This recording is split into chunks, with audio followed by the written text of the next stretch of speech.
એક એવું ગુજરાતી મૂવી કે જે કોઈ પણ ગ્રાફિક્સ કે વિઝ્યુઅલ ઇફેક્ટ્સ વગર કે કોઈ પણ શોબાજી વગર આપણા ગુજરાતના જ પ્રાકૃતિક વાતાવરણમાં શૂટ થયું છે અને જાણે આપણી વચ્ચે જ શૂટ થઈને એ આવ્યું હોય, આપણી આજુબાજુના જ કિસ્સાઓ દર્શાવતું હોય એવું છે. આના ઉપરાંત એનો મેસેજ જે છે એ પણ આ મૂવી જોવા ગયેલ લગભગ તમામના ઘરમાં રહેલ શ્રીમદ ભગવત ગીતા જે મેસેજ આપે છે કે કૃષ્ણને ક્યાંય ગોતવા નથી જવા પડતા, એ આપણા હૃદયમાં જ બિરાજમાન હોય છે.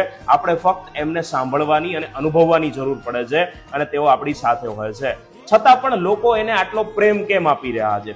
કેમ જે મૂવીને પ્રથમ દિવસે માત્ર 3 સ્ક્રીન મળી હતી 3 સિટીમાં, આજે 1 મહિનાથી પણ વધુ સમય થઈ ગયો હોવા છતાં એ 2000 સ્ક્રીન ઉપર છે અને છતાં પણ એના મોસ્ટ ઓફ શો હાઉસફુલ જ હોય છે. આના પાછળના 2 મુખ્ય કારણ છે.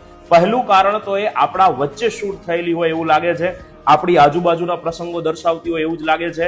એટલે જે પણ લોકોના મનમાં સંતાપ છે, એક માનસિક દુઃખ કે જેનાથી તે વલોવાય રાખે છે પણ કોઈને કહી નથી શકતા, તો એમને એક પ્રેરણા આપે છે, નવી ઉર્જા આપે છે કે સામેવાળા લાલાનું પણ દુઃખ જે છે એ આપણા જેવું જ છે, તો આપણને પણ કૃષ્ણ જે છે એ સહાય કરશે.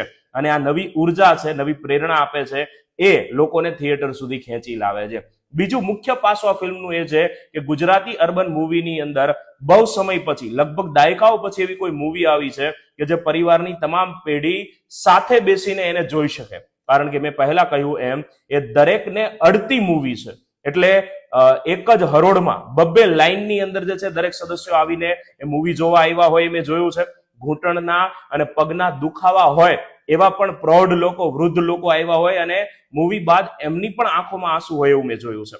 મારી બાજુમાં જ બેઠેલા એક બા છે, એમને 2 દીકરીઓ જોડે આવ્યા હતા, તો ઇન્ટરવલમાં એ 2 દીકરીઓ બહાર ગઈ હતી અને મૂવી ચાલુ થઈ ગયું, લાઇટ્સ ઓફ થઈ ગઈ, તો એમને હાંફડા થઈ ગયા. મને કે જરાક આ મૂવી વાળાને કહો ને કે આ દરવાજો ખુલ્લો રાખે તો મારી 2 દીકરીઓ આવી જાય. મેં કીધું શાંતિ રાખો બા, આ દરવાજો ખુલ્લો જ રહેશે, એ ખાલી એમ બંધ કર્યો છે, આવી જશે.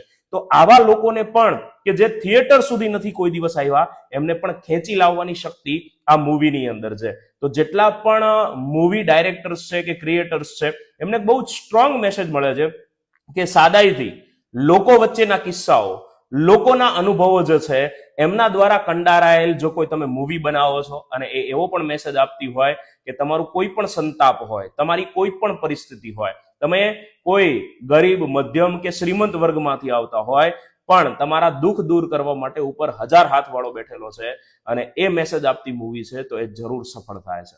જય હિન્દ, જય ભારત.